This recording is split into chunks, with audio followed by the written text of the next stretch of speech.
In the summer of 1975, one of America's most powerful labor leaders vanished without a trace, leaving behind questions that would haunt investigators for decades. What began as a simple disappearance would evolve into something far more disturbing, involving shadowy figures, impossible evidence, and discoveries that challenged everything authorities thought they knew about the case. Before proceeding, make sure you're subscribed for more unsolved mysteries. It was July 30th, 1975, just after 2:30 in the afternoon, when the maitre d' at the Macias Red Fox restaurant in Bloomfield Township, Michigan, first noticed the man pacing near the entrance. The upscale establishment, nestled in the affluent Detroit suburb, typically attracted business executives and local politicians for lunch meetings.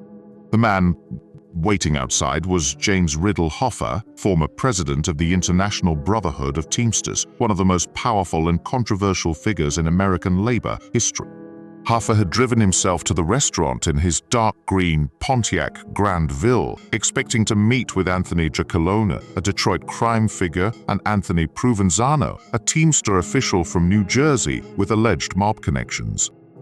The meeting had been arranged to discuss Hoffa's potential return to union leadership, a position he had been legally barred from holding since his release from federal prison 4 years earlier. Restaurant staff later reported that Hoffa appeared agitated as he waited, repeatedly checking his watch and scanning the parking lot. Witnesses described him as a stocky man in his early 60s, wearing a dark blue shirt and grey slacks, his silver hair meticulously combed. His movement suggested barely contained energy, the restless demeanor of someone accustomed to commanding rooms full of people. At approximately 2:45, Hoffa used the restaurant's payphone to call his wife, Josephine.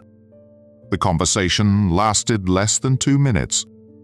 Restaurant employees who overheard fragments of the call later told investigators that Hoffa's voice carried an edge of frustration. He mentioned being stood up and expressed annoyance at having to wait. This would be the last confirmed contact anyone would have with James Hoffa. The Pontiac was found the following morning in the restaurant parking lot, its doors unlocked and keys missing. The interior showed no signs of struggle, but investigators noted several peculiar details that didn't align with a typical abduction. The driver's seat had been adjusted to accommodate someone several inches shorter than Hoffa's 5'5" frame. More disturbing was the discovery of a small handwritten note tucked beneath the passenger seat, containing only a series of numbers that corresponded to no known phone number or address. Within hours of the car's discovery, federal agents descended on the scene. The FBI had been monitoring Hoffa's activities since his release from prison, aware that his attempts to regain union control had created dangerous tensions within organized crime circles. What agents found at the restaurant, however, suggested something far more complex than a simple mob hit. The investigation revealed that neither Giacalone nor Provenzano had any record of scheduling a meeting with Hoffa that day. Both men provided solid alibis for their whereabouts during the crucial hours. Giacalone had been at a Detroit athletic club, his presence confirmed by multiple witnesses and club record. Provenzano was in New Jersey, meeting with his attorney in a conference that lasted well into the evening. As federal agents expanded their investigation, they uncovered a pattern of strange incidents in the weeks leading up to Hoffa's disappearance. Multiple witnesses reported seeing the same unfamiliar woman at various locations Hoffa frequented. Restaurant workers, gas station attendants, and even neighbors described her as middle-aged with distinctive auburn hair, always dressed in dark clothing, always watching from a distance.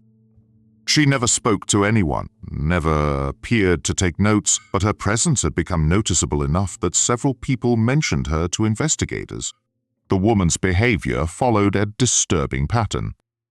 She would arrive at locations approximately 15 minutes before Hoffa, position herself with a clear view of entrances and exits, then disappear shortly after he left. Security cameras from a Detroit office building captured her on film 3 days before the disappearance, standing motionless in a lobby for over an hour, her eyes fixed on the elevator bank that led to a floor where Hoffa had scheduled meetings. FBI behavioral analysts studying the footage noted something unsettling about her posture and movements. She never fidgeted, never checked a watch, never exhibited any of the normal behaviors associated with waiting. Her stillness was so complete that building security initially mistook her for a mannequin that had been moved from a nearby department store. The investigation took an even stranger turn when agents discovered that Hoffa had received a series of anonymous phone calls in the month before his disappearance. Phone company records showed the calls originated from different payphones across metropolitan Detroit, but all were made at exactly the same time each day, 3:17 in the afternoon. The calls lasted no more than 30 seconds, and Hoffa never discussed their content with family members or associates.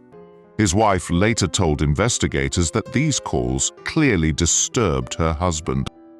After each one, he would become withdrawn and unusually quiet, sometimes disappearing into his study for hours. She described his behavior as fearful, an emotion she had rarely seen from a man who had faced down corporate executives, federal prosecutors, and alleged crime bosses throughout his career.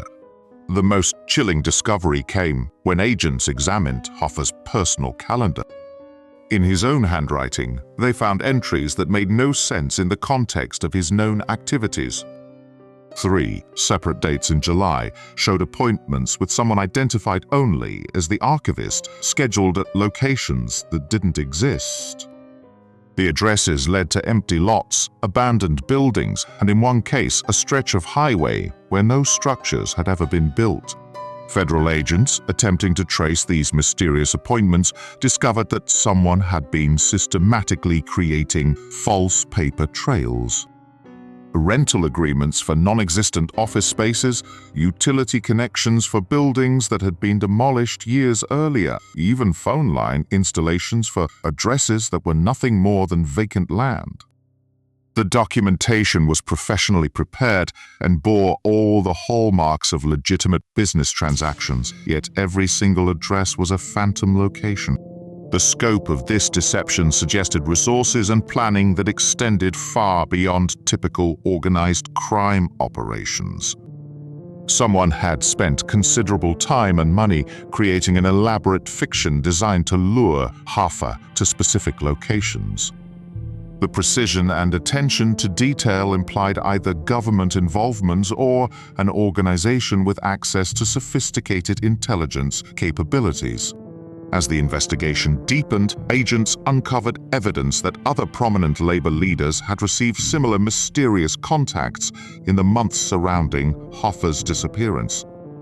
Union officials in Chicago, Cleveland, and Philadelphia reported strange phone calls, sightings of the same auburn-haired woman, and calendar appointments that led to non-existent locations. None of these men had disappeared, but all described feeling watched and manipulated by forces they couldn't identify. The FBI's Detroit field office began receiving anonymous tips that led investigators to increasingly bizarre locations. An abandoned warehouse on the city's east side contained a room that had been converted into what appeared to be a surveillance center, complete with photographs of Hoffa and detailed maps of his daily routines. The installation looked professional, but every piece of equipment had been wiped clean of fingerprints and serial numbers. More disturbing was the discovery that someone had been creating detailed psychological profiles of Hoffa's behavior patterns.